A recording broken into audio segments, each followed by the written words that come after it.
विभीषण भेद बताए उससे पहले मैं विभीषण को मार दूं। भगवान तुम्हारे हर संकट को स्वयं सह लेंगे और उन्हें पीछे धक्का मार देंगे। 10,000 ऐरापत हाथियों का जितना बल है अकेले इंद्र में उतना बल है, और जितने 10,000 इंद्रों में बल है उतना हनुमान जी की इस कनिष्ठ की उंगली में बल है। राम नाम का आश्रय लेने वाला, हमारे नाम का आश्रय लेने वाला, चाहे जिस कंडीशन में हो, वो हमारे को प्रिय है और उसकी जिम्मेदारी हमारी है। इतनी बड़ी बातें, इतनी कथाएं सुन सुन के भी अगर आपको भगवान से प्यार न हो तो बताओ क्या होगा तुम्हारा। माथे पे तिलक, गले में तुलसी, हाथ में कलावा, मुख में भगवान का नाम, सर पे शिखा, यही सच्चे हिंदू की पहचान। रावण जब युद्ध में आया, मेघनाथ मर गया, कुंभकर्ण मर गया, अब रावण अकेला बचा है। रावण युद्ध करने पहुंचा, और जब रावण युद्ध करने पहुंचा तो रावण को एक भय है, राम मुझे मार नहीं सकता। बोले कब तक? बोले जब तक विभीषण भेद न बता दे। मेरी मृत्यु का जो भेद है वो विभीषण को मालूम है, राम मुझे मार नहीं सकता। तो कहीं ऐसा ना हो कि विभीषण भेद बता दे, तो विभीषण भेद बताए उससे पहले मैं विभीषण को मार दूं। तो रावण ने एक प्रचंड शक्ति का प्रयोग किया।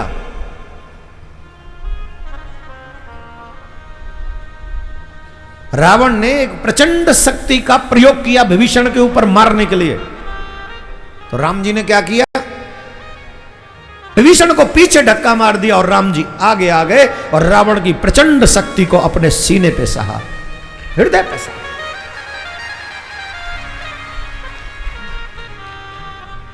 ये उदाहरण है राम भक्तों के लिए, कृष्ण भक्तों के लिए, भगवत भक्तों के लिए यह जीता जागता उदाहरण है कि जब आप भगवान के बन जाओगे तो भगवान तुम्हारे हर संकट को स्वयं सह लेंगे और उन्हें पीछे धक्का मार देंगे। अब एक और उदाहरण देते, बहुत गजब का, बहुत गजब का, आपका मन प्रसन्न हो जाएगा। शायद कथा थोड़ी कम हो जाए, लेकिन ये उदाहरण सुन के तो चकाचक हो जाएगा। सुना है नहीं? अब मैं ऐसे पूछता हूं जैसे तुम मना कर दोगे। मुझे लगता है कि कई बार कह दोगे यार कथा सुनाओ महाराज जी, और उदाहरण के नाम पे तो हाँ सुनाओ। तो सुनो, एक भक्त था, भक्त भगवान के राम के नाम का जाप करने की इतनी हैबिट उसकी, बहुत आदत, सोते जागते उठते बैठते राम राम राम राम राम। अब स्थिति इतनी तीव्र हो गई थी कि वो शौच करने भी जाए तो राम राम उसके मुंह से निकले, जबकि उसे अशुद्ध अवस्था मानते, उस स्थिति में नाम नहीं लेना चाहिए, नाम महाराज का अपराध है।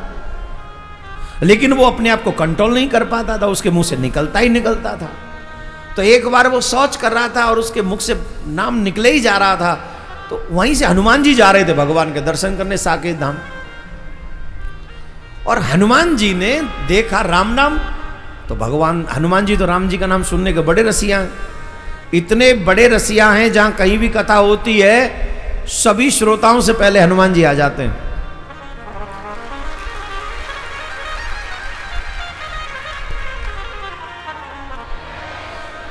ऐसा नहीं है कि वो 6 बजे आते, 6:30 बजे आते, 5 बजे आते, नहीं, वो 3:30 बजे नहीं, 3 बजे ही आ जाते हैं। सबसे पहला श्रोता वही होगा, हनुमान जी, इतने पक्के श्रोता। तो राम जी का नाम सुना तो हनुमान जी राम जी का दर्शन करना भूल गए, वहीं रुक गए। बोले इस वन में कौन भगवान का भक्त है जो राम राम पुकार रहा है?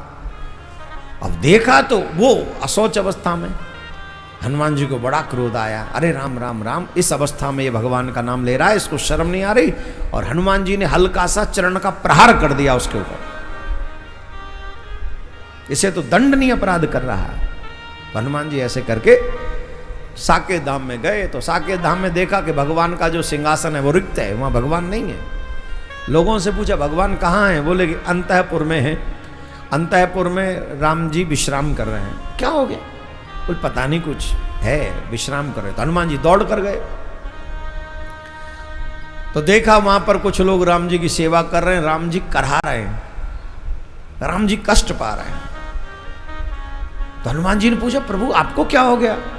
अरे कुछ नहीं हनुमान, थोड़ा सा कष्ट हो रहा है। हुआ क्या? हुआ क्या? बोले बस पता नहीं, किसी ने चरण का प्रहार किया है और हमको बड़ा कष्ट हो रहा है। चरण का प्रहार? स्वामी आपको? किसका साहस है? आप उसे उसका नाम बताइए, मैं अभी। हनुमान जी तो शुरू, उसे छोड़ूंगा नहीं। अरे हनुमान जी छोड़ो, सब बात हो गई, छोड़ो छोड़ो। हनुमान जी गए, भगवान की पीठ पे देखा तो एक बानर का चरण चिन्ह। बोले महाराज मेरी ही जाति के किसी व्यक्ति ने प्रहार किया है। अरे हनुमान काहे झंझट में पड़ रहे हो, छोड़ो, अब जो हो गया सो हो गया। अरे प्रभु ऐसे नहीं, मुझे बताओ, मैं उसे दंड दिए बिना नहीं मानूंगा। अरे हनुमान दंड की बात नहीं है, छोड़ दो, कोई बात नहीं। पर ये किया किसने है? बोले तुम गुस्सा नहीं करोगे और तुम उससे बदला नहीं लोगे, पहले बात करो। कैसे नहीं? बोले मैं कह रहा हूं तुम कोई बदला नहीं लोगे उससे और गुस्सा नहीं करोगे, तब बताऊंगा। बोले ठीक है, जैसी आपकी आज्ञा, कोई बदला नहीं लूंगा, पर बताओ किसका साहस हुआ? साहस किसी का नहीं, तुम्हारा ही साहस है, ये तुमने ही मारा है। हनुमान जी बोले मैंने? मेरे जैसे तुच्छ प्राणी का ये साहस? नहीं नाथ, कोई त्रुटि हुई है, मैं ये अपराध कभी नहीं कर सकता। हाँ हाँ, डायरेक्ट नहीं, इनडायरेक्ट तुम ही ने किया। पर कैसे? बोले तुम आज आ रहे थे, कोई राम राम बोल रहा था, उसमें चरण का प्रहार किया। हाँ तो प्रभु देखो कैसी अवस्था में वो आपका नाम उच्चारण कर रहा था, तो उसको। अरे हनुमान, वो तो जो कर रहा था वो कर रहा था। एक तो सबसे पहली बात, वो मेरा नाम ले रहा था, तो मेरी शरणागति हो गया वो। और जब वो मेरी शरणागति हो गया, उस पे तुमने चरण का प्रहार किया।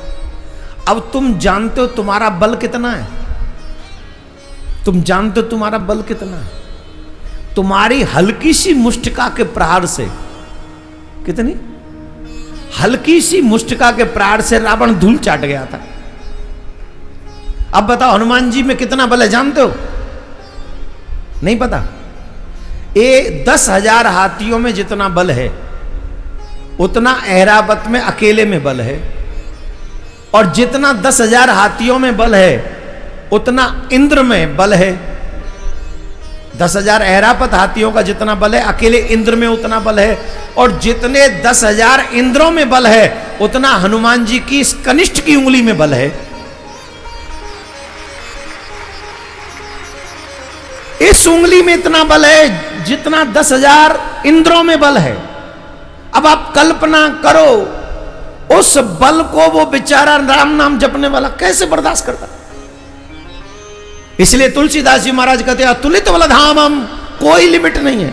जब कन्न की उंगली में इतना बल है, तो पूरी मुष्टिका में कितना होगा, और पूरी मुष्टिका का छोड़ो फिर चरणों में कितना होगा, और फिर पूरा ही जोश से टूट पड़े तो कितना होगा। बोल नो लिमिट्स। इसलिए अतुलित बलधामम, कोई बल की सीमा नहीं।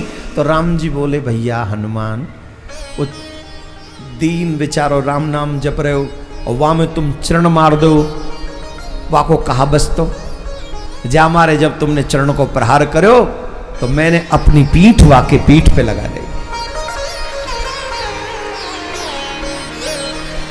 मैंने अपनी पीठ लगा दी, जाते वाकू कोई कष्ट नहीं होई।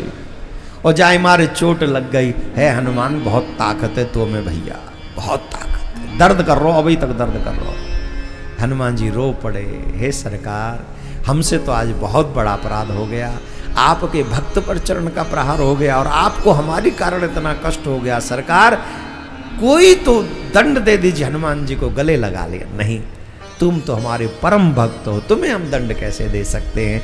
पर जो एक बात समझ लो हनुमान, राम नाम का आश्रय लेने वाला, हमारे नाम का आश्रय लेने वाला, चाहे जिस कंडीशन में हो, वो हमारे को प्रिय है और उसकी जिम्मेदारी हमारी है,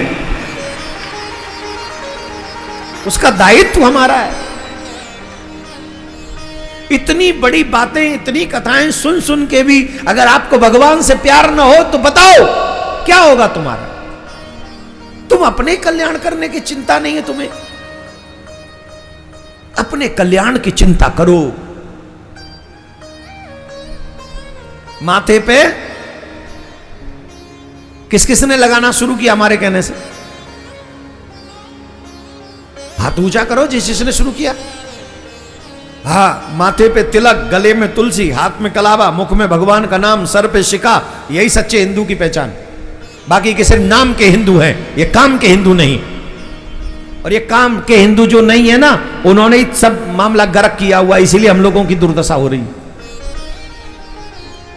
अरे उन लोगों को टोपी पहनने में संकोच नहीं होता, उन लोगों को क्रॉस पहनने में संकोच नहीं होता, तुम्हें तिलक लगाने में संकोच क्यों होता है?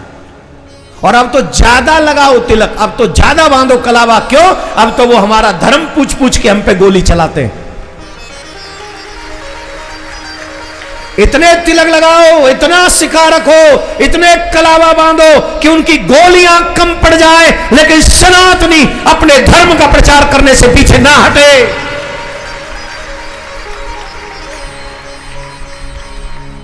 लगा दो अपना सीना, बता दो उसे उसकी औकात कि हम 110 करोड़ हिंदू, तेरे पास इतनी गोली, तेरे बाप के पास इतनी गोली नहीं होंगी। लगा कितनी गोली लगाएगा। और एक बात याद रखना, जो अपने धर्म की रक्षा नहीं करता, धर्म फिर उसकी रक्षा नहीं करता। धर्मो रक्षति, save your religion, then religion will save you. It's very simple thing. आप अपने धर्म की रक्षा करोगे, धर्म आपकी रक्षा करेगा।